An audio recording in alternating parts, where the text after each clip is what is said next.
Merci beaucoup, cher Président. Madame la Ministre, je profite effectivement de l'arrivée sitôt des articles pour que nous puissions poursuivre les interrogations que nous échangeons tout à l'heure. Effectivement, quel sérieux, comme vous le disiez votre collègue, de la majorité. Cette année, vous avez de quoi nous donner des leçons de financement de nos mesures quand on sait que pour la première fois de l'histoire de la France, vous afficherez le pire déficit de la zone euro. Ce n'est pas 110 milliards comme nous l'avons voté. Il faut rajouter les 17 milliards de mesures gilets jaunes. Et là aussi, Madame la Ministre, nous pourrions parler de ce chiffrage plus qu'approximatif. Il faut rajouter aussi la taxe d'habitation. Il faut rajouter la surévaluation de la croissance à laquelle vous avez procédé. Et en fait, c'est 130 à 140 milliards. Ça veut dire que la situation de la France budgétaire d'aujourd'hui, c'est le double du déficit laissé par François Hollande. Donc en termes de responsabilité, en termes d'irresponsabilité, de démagogie, comme vous avez dit, chers collègues, je vous renvoie à vos propres turpitudes.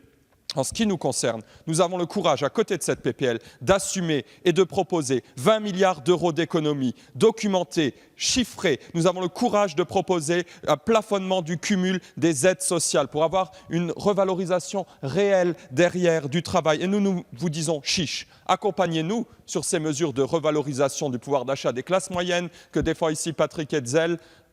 Et nous vous accompagnerons derrière sur les économies que nous proposons et qui permettront de réduire le déficit de l'État. La réalité de ce mandat-là, jusqu'à aujourd'hui, il faut le dire, c'est quoi? Un début de mandat où vous avez matraqué les particuliers, où vous avez matraqué les ménages, parce qu'il ne faut pas, monsieur, seulement parler des impôts, il faut parler de toutes les taxes à côté, de la CSG, de la taxe carburant. Alors oui, nos retraités, oui, nos travailleurs ont perdu du pouvoir d'achat. Et ce qui se prépare maintenant dans cette deuxième partie du quinquennat, c'est que vous voudriez un peu baisser les impôts, mais derrière, c'est un matraquage en règle, matraquage fiscal des entreprises qui se prépare. Modification de la trajectoire de baisse de l'IS, c'est 1,8 milliard d'euros. Réduction des niches fiscales, c'est-à-dire augmentation des impôts pour les entreprises, c'est 5 milliards d'euros. Taxation des contrats courts. Et si vous vous demandez pourquoi le chômage est supérieur en France aux autres pays européens, et j'en finis par là, pourquoi l'activité est étouffée, c'est à cause de votre politique. Donc aujourd'hui, nous disons chiche, changeons de paradigme, rendons du pouvoir d'achat aux Français et faisons les économies qui vont bien. Je vous remercie. Monsieur Castel.